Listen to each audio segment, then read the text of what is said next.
Requiem's favorite time of the year was spring. The crisp air cooled his black pelt, and his pups were no longer confined to their den. Growing up, this was the most tragic time of the year for his family. Now, as an adult, with Skunk at his side, it seemed the most gorgeous season of them all. With the 4 boys tucked away in the den, Requiem and Skunk set off in search of food. They wouldn't need much with only 4 puppies, but that was probably for the best. Life in Lost River was perilous, and the more food they needed, the harder life would be.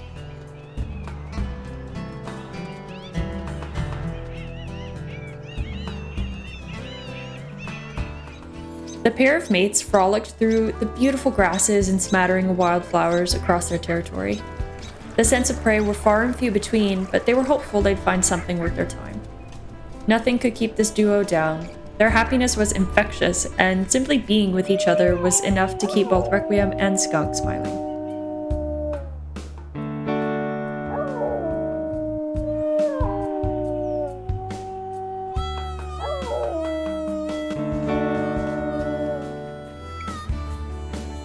Skunk had always been a bold and fierce wolf, but something her brother had always taught her was not to fret. When times are difficult, don't panic, just keep moving.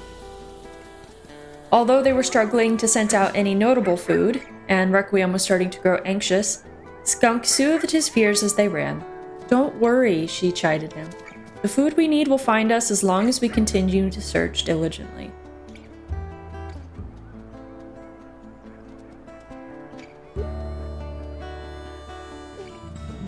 Lo and behold, she was right. The scent of a bison carcass tickled their noses and they were off in an instant. One problem though, the scent was coming from the Mudpot territory. Requiem and Skunk cautiously entered enemy lands to scope out the carcass, and were shocked to find it uninhabited. No cougars, no bears, no Mudpot monsters. The 2 couldn't believe their luck. They ate until they were so full they could hardly run anymore. Pleasantly satisfied, and still with plenty of meat left on the carcass, the mates began their trek back home to their adorable boys.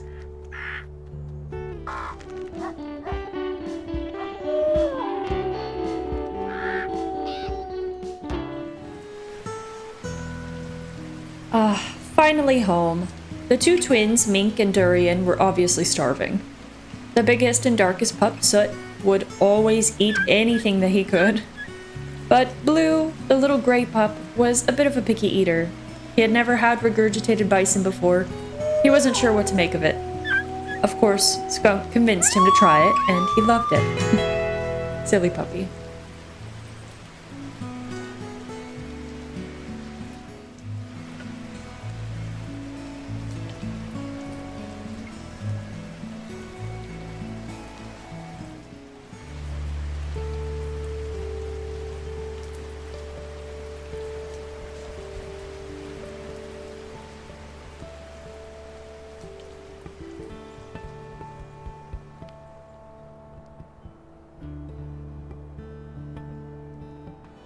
The night was unseasonably warm as Requiem and Skunk set out to try some hunting again.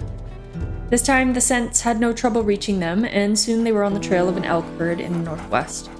There was a load of unclaimed territory in that direction, so they weren't terribly concerned with finding a rival wolf pack. Dispersal still roamed the area though, so they needed to be cautious about picking any fights.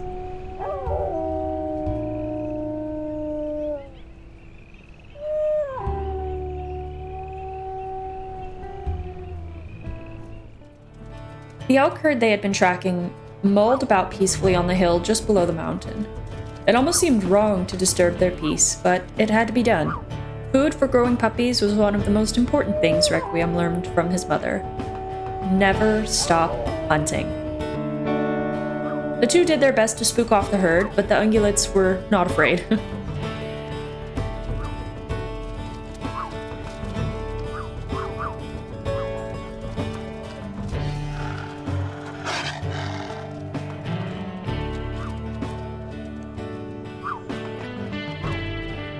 One elk fought fiercely, which seemed a personal offense to Requiem and Skunk. They targeted her, and she seemed weaker than the rest, which was perfect.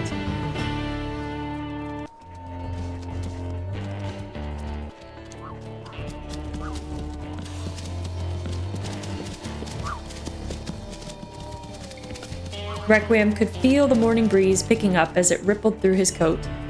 His legs ate up the ground as he ran with Skunk beside him.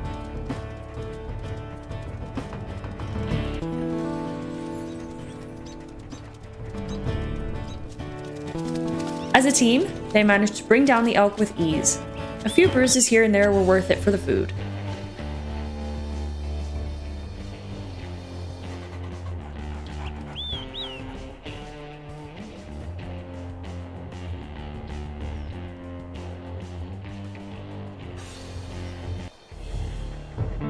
Once they were both full, the parents began their short jaunt back home.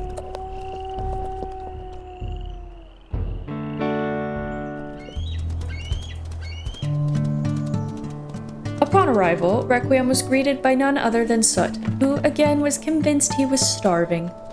Their father could only laugh and tell his pups that they didn't know what starving was. Such melodramatic puppies. Once everyone was nice and full, Requiem rounded up his silly family and collapsed in the grass next to his mate and a pile of puppies.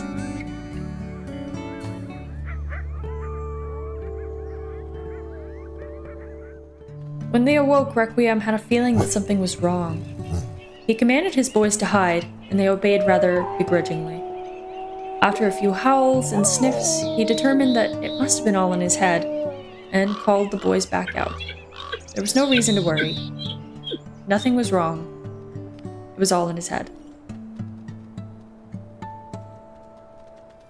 Once the boys had been fed and thoroughly played with, Requiem and Skunk set off again to get some food from their prized carcass. As they ran, Requiem noted that the Mudpot pack scent smelled so much stronger than it had the other night, and it had shifted.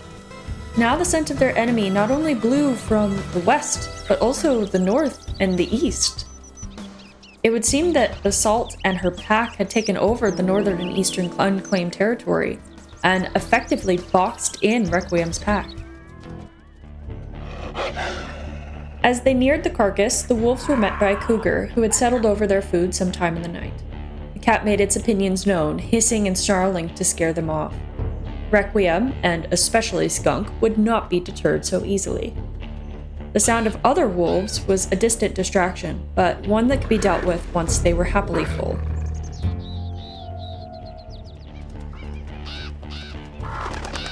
Requiem darted in and out, trying to bait the cougar from its defensive positions. His speed aided him as he dodged the cat's attacks and managed to land bite after bite. Skunk snapped her jaws around the creature's neck while Requiem took snapping bites out of its hind leg. The cat was determined, but eventually gave up the kill it thought it deserved. Once the two wolves had their fill of food, they headed towards the growing sound of howling wolves to the east. They traveled the length of their territory and began to smell their worst fears confirmed. The Mudpot pack was invading.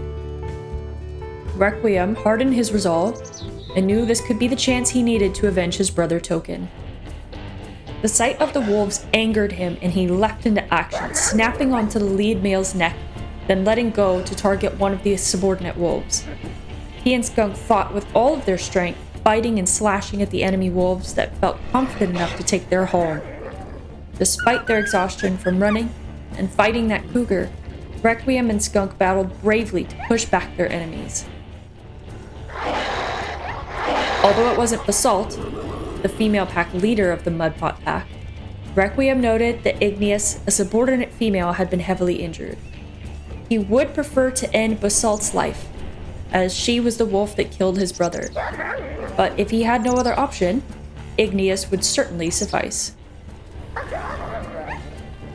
Requiem targeted the female, biting and slashing and tearing at her as best as he could, and once she had gone down for good, Granite was lucky he hadn't met a similar fate to his sister.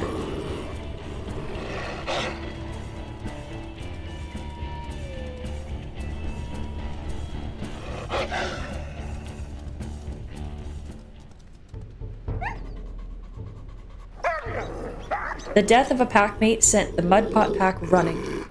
Requiem and Skunk howled in defiance as their enemy pack limped back to their own territory to lick their wounds.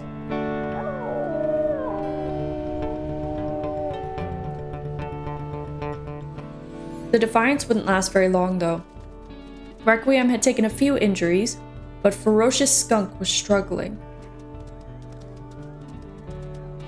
Wounds covered her pelt, and although the blood blended into her reddish coat, Requiem could still smell the iron on her. As they began to make their way home, Skunk's breathing became labored, and she struggled to keep up with him. The pair ran until Skunk could run no more. Requiem went to her side and nuzzled his mate. She could hardly keep her eyes open as she settled into the grass. Her wounds from the battle were too great. Requiem could feel his heart shatter as his mate closed her eyes and opened them no more. There was no time to mourn. He loved Skunk dearly, and he would sing a dirge for her once he knew their 4 sons were safe and cared for. She would want nothing less. When he got to the den, the boys were terribly confused. Where was Mama? Why wouldn't she come back? Requiem could offer them no comfort. He had seen so much death in his life that he had become numb to it. "This is how life can be for us wolves," he told the puppies. They were only more confused, but they didn't ask their dad any more questions. He didn't seem like himself, and they were confused about why he was so upset. Requiem fell asleep under a starless sky that night. Would the stars ever shine again without Skunk in the world?